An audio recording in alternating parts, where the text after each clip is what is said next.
6살 난 윌리엄 캐리와 그의 두 여동생들은 아주 신이 났어요. 아버지께서 새로운 직장을 갖게 되어 이사를 하게 되었거든요. 영국의 어느 작은 마을에 위치한 조그만 집을 떠나 언덕 위의 학교 사택으로 이사를 가게 되었어요.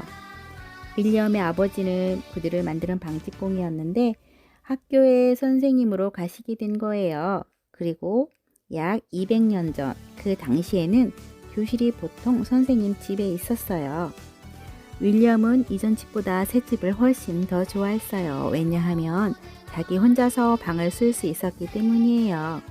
윌리엄은 자연을 사랑하며 호기심이 아주 많은 소년이었어요. 그래서 방 안에 자기가 좋아하는 곤충, 새, 동물, 그리고 꽃들을 채집해 모아들였어요. 그리고 가능한 한 많은 종류들을 채집하기 위해 들과 산으로 돌아다녔죠.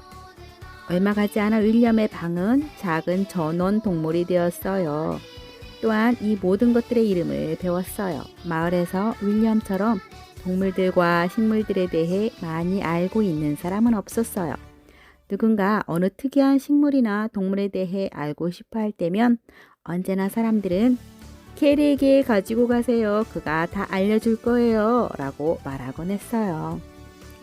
윌리엄은 호기심이 강한 데다가 매우 끈기가 있는 소년이었어요. 한 번은 오르기 매우 어려운 큰 나무 꼭대기에 새 둥지가 하나 있는 것을 보았어요. 새들이 둥지를 떠나면 저 둥지는 내가 가져야지 하고 큰 결심을 했어요. 그런데 맨 처음 그 둥지를 가지러 올라갔을 때 윌리엄은 그만 나무에서 떨어져 심하게 상처를 입어 며칠 동안 자리에 눕게 되었어요. 그러나 몸이 완쾌되자마자 다시 나무 꼭대기까지 올라가 그 둥지를 가지고 오고야 말았답니다. 어머니께 그 둥지를 보여드렸더니 어머니는 깜짝 놀라셨어요. 어머니는 웃으시면서 머리를 설레설레 흔드셨어요.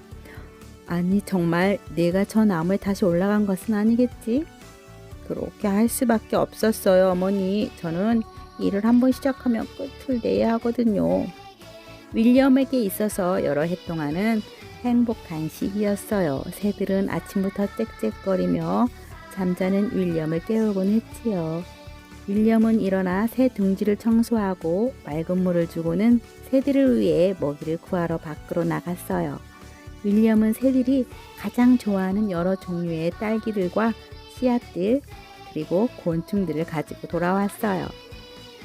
그러나 윌리엄이 12살이 되었을 때 생활에 변화가 생겼어요. 그 당시에 12살의 소년들은 그들이 하고 싶은 일을 선택해야만 했어요. 왜냐하면 생활비를 벌어야 했기 때문이에요. 윌리엄은 자기가 하고 싶은 일이 무엇인지 알고 있었어요. 그것은 정원사가 되는 것이었지요. 윌리엄은 부드러운 갈색 흙을 만지면서 식물을 가꾸는 것을 좋아했어요. 그는 정원을 가꾸는 일이 자기에게 가장 적합하다고 확신했어요. 그러나 그렇게 하지 못했어요. 지금까지 윌리엄은 학교를 다니며 자기의 애완동물들과 식물들을 돌봐왔지만 햇빛과 바람을 맞으며 밖에서 오랫동안 시간을 보내본 적이 없었기 때문이에요. 정원새가 되려면 날마다 하루 종일 밖에서 일을 해야 했어요. 바람과 햇볕으로 인해 그의 손과 얼굴에는 땀띠와 많은 상처들이 생겨났어요. 그 상처들이 너무 심해서 잠도 제대로 잘 수가 없었어요. 새 둥지를 얻기 위해 노력했듯이 윌리엄은 이번에도 쉽게 포기하지 않았어요. 정원서가 되고자 굳게 결심했기 때문이에요.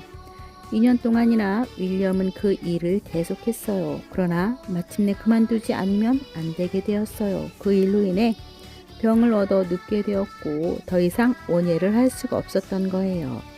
윌리엄은 용감하고 결단력 있는 소년이었지요.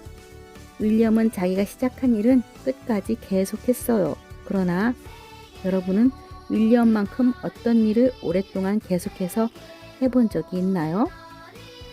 이 모든 기간 동안 하나님은 윌리엄을 지켜보고 계셨어요. 하나님은 어떤 일을 시작하는 것뿐만 아니라 최선을 다해 완성하는 사람을 찾고 계세요. 하나님은 하나님의 일을 위해서 이런 사람을 원하세요. 그러나 윌리엄은 원예를 끝낼 수밖에 없었어요. 너무나 하기를 원했지만 더 이상 햇볕에서 일할 수가 없었어요. 난 이제 어쩌면 좋아? 어떻게 생활비를 벌지? 아버지가 선생님이 되기 전에 하셨던 것처럼 방직공이 될까? 윌리엄은 생각 끝에 아버지께 상의를 드렸어요. 그러자 아버지는 윌리엄이 구두 기술자가 되는 것이 좋겠다고 말씀하셨어요. 구두를 만드는 일은 없어서는 안 되는 일이었어요. 그래서 그의 아버지는 좋은 주인을 찾기 시작했어요. 그러던 어느 날 드디어 한 사람을 발견했고 윌리엄은 그곳에 가서 주인과 함께 살며 일하고 싶어 했어요. 그 당시에는 소년들이 그런 방법으로 일을 배웠어요. 윌리엄의 아버지는 좋은 구두를 만들 수 있고 또 아들에게 좋은 선생님이 될 만한 구두가게 주인을 찾은 거예요. 윌리엄과 아버지는 멀지 않은 도시에 사는 크라크 니콜스라는 구두장에 대해 들었어요. 그곳은 윌리엄이 갈 만한 곳이었어요. 이때 윌리엄의 나이는 14살이었어요. 윌리엄은 니콜스 씨를 위해 7년 동안 일할 것을 약속했어요.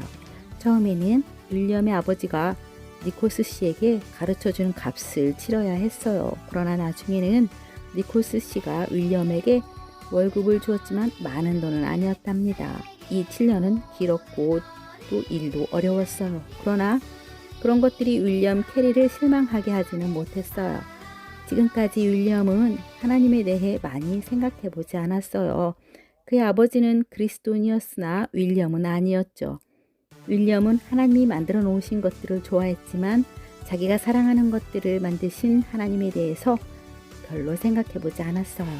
구두방에서 윌리엄은 존 와라는 다른 소년과 함께 일했어요. 존도 역시 구두 기술을 배우고 있었죠. 그러나 그는 윌리엄과 다른 점이 하나 있었어요. 존은 예수님을 믿었던 거예요. 그는 하나님의 말씀과 예수님에 대해 윌리엄에게 자주 이야기해 주었어요. 그는 윌리엄도 예수님을 믿을 필요가 있다는 것을 보여주려고 애썼어요. 윌리엄은 존이 예수님을 믿기 때문에 얼마나 행복한지를 보았어요. 하지만 윌리엄은 자기에게는 구주가 필요하다고 생각하지 않았어요. 그런데 윌리엄에게도 구주가 필요하다는 사실을 알게 하는 어떤 사건이 일어났어요. 어느 날 니콜스 씨는 윌리엄에게 돈 얼마를 주어 심부름을 보냈어요. 윌리엄은 상점에 가서 심부름도 하고 자기에게 필요한 것도 몇 가지 샀어요. 그러나 자기가 산 물건값이 자신이 가지고 있는 돈보다 더 많았어요. 그래서 니콜스 씨의 돈에서 얼마를 사용했죠. 돌아오는 길에 그는 그가 사용한 돈에 대해 어떻게 해야 할까 하고 고민했어요. 윌리엄은 은돈 대신 값이 나가지 않는 구리 동전을 주인의 돈에 섞어 넣었어요. 윌리엄은 니콜스 씨가 그것을 알아채지 못하길 바랬어요. 니콜스 씨는 이 일을 알아차렸을까요? 윌리엄은 도대체 어떻게 될까요? 다음 시간을 기대해 주세요.